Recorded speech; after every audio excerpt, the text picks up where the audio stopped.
So Therese has an autobiography called The Story of a Soul. And really, though, her greatest accomplishment in life was simply that she loved Jesus with a childlike abandon. And this is called the little way.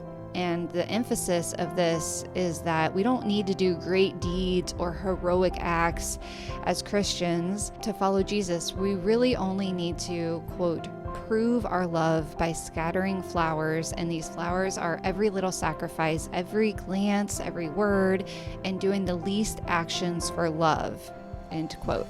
Her last words before she died were, "My God, I love you." Her mother died when she was only 4.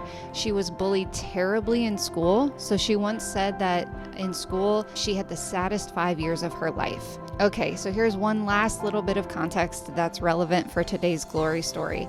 If you ever see a picture or a statue of St. Therese of Lisieux, she usually has roses because one time she said, "After my death, I will let fall a shower of roses." So we know that when Jesus was questioned by those who didn't believe in life after death in the book of Matthew, verse 22, Jesus said, quote, "You're misled because you don't know the scriptures or the power of God concerning the resurrection of the dead. Have you not read that it was said to you by God, quote, 'I am the God of Abraham, I am the God of Isaac, and the God of Jacob.'" So Jesus goes on to say, he is not the God of the dead, but of the living, end quote. Jesus is reminding us here that when we leave this world, we do not die and we continue living.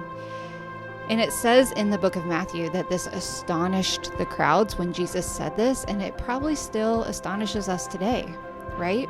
And so when we're talking about Therese of Lisieux, she died at 24, but we know as Christians that she went on living.